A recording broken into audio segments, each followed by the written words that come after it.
साथियों, जय श्री कृष्णा, राधे राधे, ओम नमः शिवाय, हर हर महादेव। आप लोग स्वस्थ होंगे, आनंद होंगे, ऐसी मुझे पूर्ण उम्मीद है।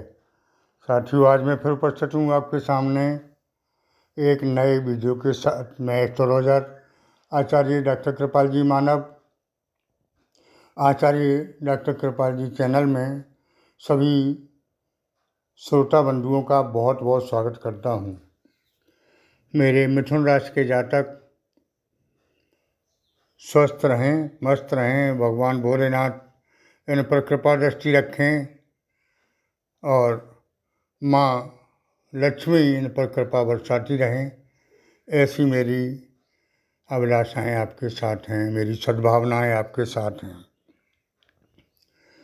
साथियों, मेरी भी मिथुन राशि है और मिथुन राशि के जातकों ने कई वर्षों से बहुत कुछ सहा, बड़े कष्ट झेले।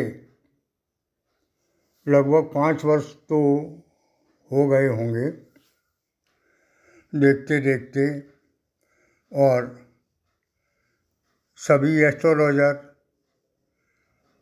ने जो भविष्यवाणी की वो भी सही नहीं बैठी, क्योंकि सभी की जन्म कुंडली अलग अलग है। भाई, जिसको लाभ हुआ, जिसके काम बने, उसने तो बताया नहीं। जिसके नहीं बने, जिसे परेशानी हुई, वो ही बताते हैं, वो ही छटपटाते हैं और वो ही लिखते हैं, वो ही फ़ोन करते हैं।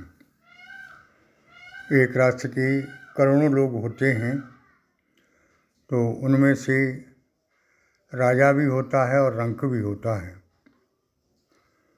वो सब अपनी अपनी जन्म कुंडली और अपने अपने कर्म के अनुसार होता है। साथियों, जैसा लिखा है, देवगुरु बृहस्पति 5 जून को उदय हो रहे हैं। साथियों, ये प्रॉपर विज्ञान है और नवग्रहों पर डिपेंड है। ग्रहों के आधार पर ही हम लोग चर्चा करते हैं।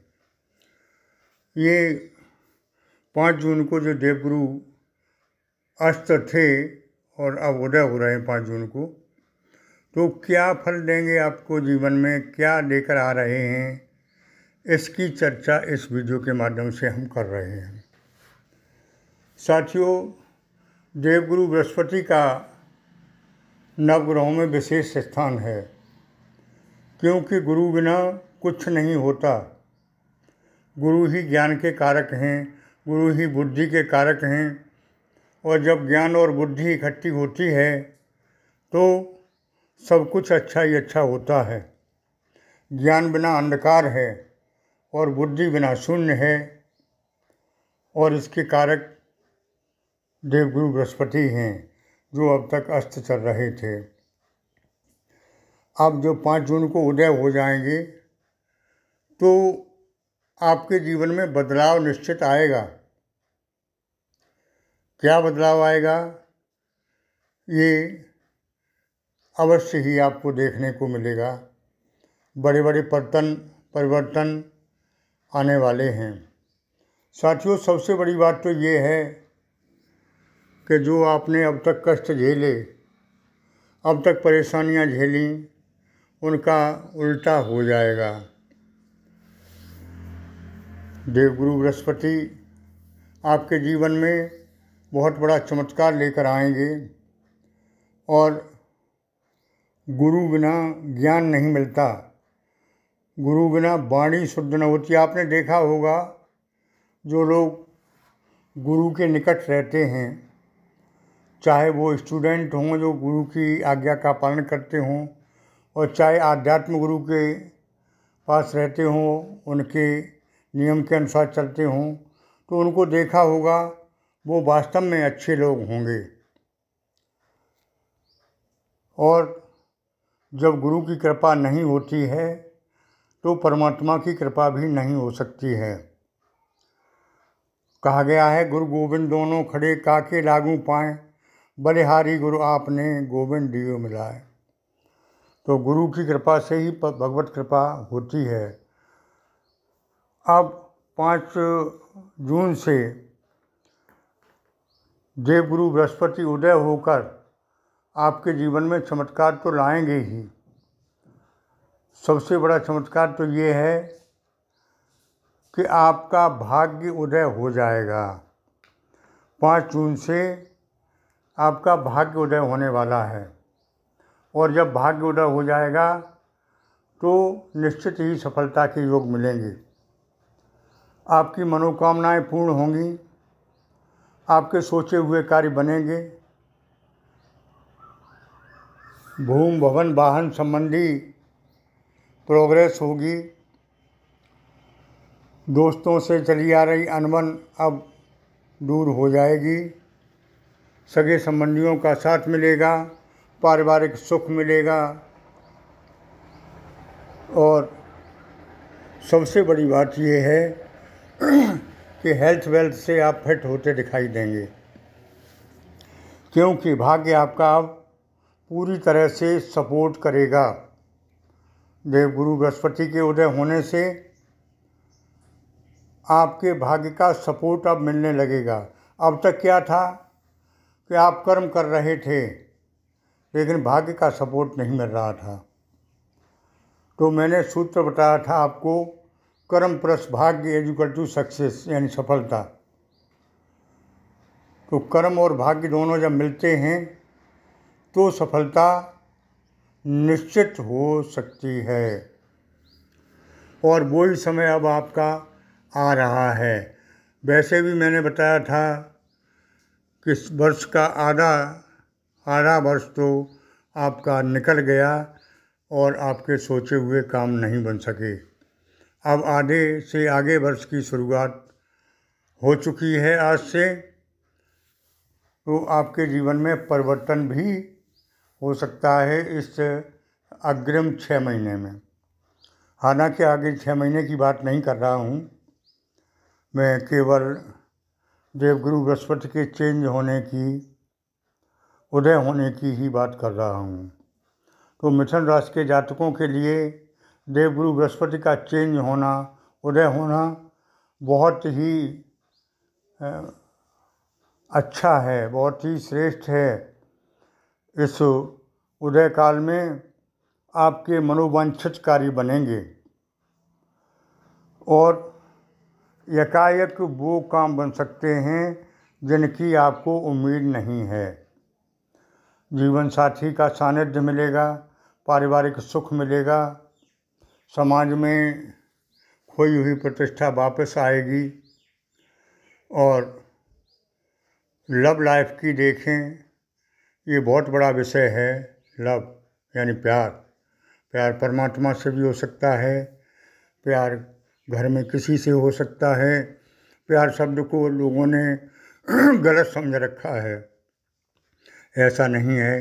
प्यार परमात्मा से भी हो सकता है, और बिना प्यार के परमात्मा मिलना मुश्किल है, परमात्मा का सानिध्य मिलना बहुत मुश्किल है। हालांकि लौकिक जगत में देखें तो प्रत्येक प्राणी प्यार का दीवाना होता है, प्यार का भूखा होता है। हालांकि मिथुन राशि के जातकों को अब तक प्यार में भी धोखा मिला, क्योंकि मिथुन राशि के जातक सच्चे प्रेमी होते हैं और लव लाइफ में भी इनको सफलता नहीं मिली थी। अब आपका मूड बदल रहा है, आपकी आस्था लव से, प्यार से ख़त्म हो चुकी है। आप में नई ऊर्जा आने वाली है, और नई ऊर्जा के साथ आप खड़े हो जाइए और केवल अपना व्यक्तित्व देखें तो ज़्यादा अच्छा है।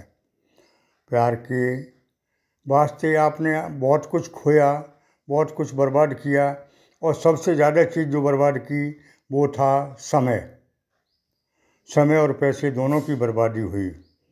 अब आप समय को अपने शुभ कामों में लगा दें, उस समय को, तो ज़्यादा बेहतर होगा। मानसिक तनाव भी रहा प्यार के कारण, तो कुछ नहीं है जीवन में।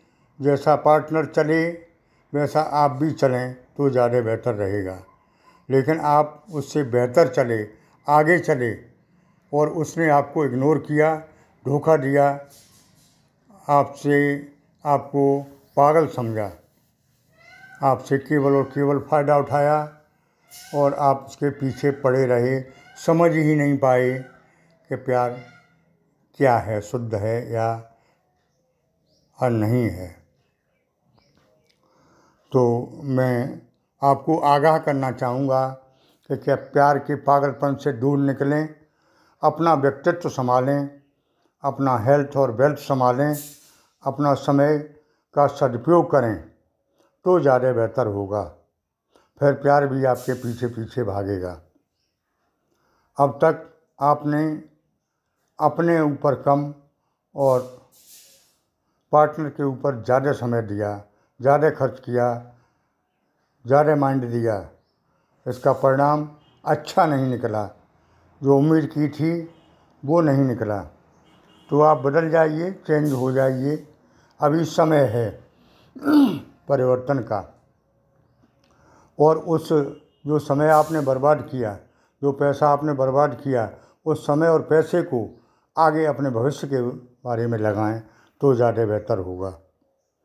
साथियों, हालांकि देवगुरु बृहस्पति के परिवर्तन से आपको शिक्षा मिलेगी, आप उनकी गुरु की भाषा को समझें, गुरु के आदेश को पढ़ें तो ज़्यादा बेहतर होगा। गुरु आपको सद्बुद्धि देंगे और गलत कार्यों से निकाल कर आगे अच्छे कार्यों में आपको लगाएंगे। ऐसा समय आ रहा है। साथियों, विद्यार्थियों के लिए भी समय उत्तम है। विदेश में पढ़ना चाहें जा सकते हैं, और नौकरी के लिए भी समय अच्छा आ रहा है। मैंने बताया था जुलाई का महीना, आप अप्लाई करें, ट्राई करें, कोशिश करें, सफलता के योग हैं। सबसे बड़ी बात यह है कि आप दुर्व्यसनों से बचे रहें। हर किसी को मालूम है, बताने की ज़रूरत नहीं है कि बुरा क्या है, अच्छा क्या है। तो बस बुरे से बचे रहें, अच्छा हो ही जाएगा। साथियों, मैंने आगे भी बताया, पिछले वीडियो में बताया कि सबसे रामबाण हथियार आपका चुप होना है।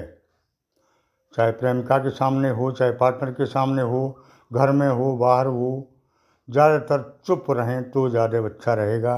वाणी पर संयम रखें, क्योंकि कट वाणी से या गुस्सा से आपके बने बनाए काम बिगड़ सकते हैं। साथियों, उपाय के रूप में मैं बताया करता हूँ, भगवान भोलेनाथ मेरे इष्ट हैं, और आपके इष्ट कोई हों उनकी पूजा करते रहें। अब सावन का महीना भोलेनाथ के लिए विशेष महीना होता है। आप लोग जो रुद्राभिषेक कराना चाहें तो बुकिंग जारी है, करा सकते हैं। इसके लिए व्हाट्सएप के माध्यम से संपर्क करें। 2-3 कैटेगरी मैंने रखी हैं, और भगवान भोलेनाथ को प्रसन्न करने के लिए ये सावन का महीना बहुत अच्छा है। मेरे आश्रम पर ये 4 सोमवार पड़ेंगे इस सावन के महीने में, और 11 तारीख से शुरू है सावन का महीना। तो सावन के महीने के लिए आप अभी से तैयार हो जाएं। और जो लोग रुद्राभिषेक कराना चाहें, भोलेनाथ की फ़ोटो प्राप्त करना चाहें, अपनी जन्म कुंडली का विश्लेषण कराना चाहें तो व्हाट्सएप के माध्यम से संपर्क कर सकते हैं। साथियों, आज के वीडियो में इतना ही। मेरी बात अच्छी लगी हो, मेरे समझाने का तरीका सही हो तो चैनल को सब्सक्राइब करें, और कमेंट बॉक्स में देवों के देव महादेव, जो कि अब मिलेंगे सावन के महीने में, वो उनका महामंत्र ओम नमः शिवाय लिखें। धन्यवाद।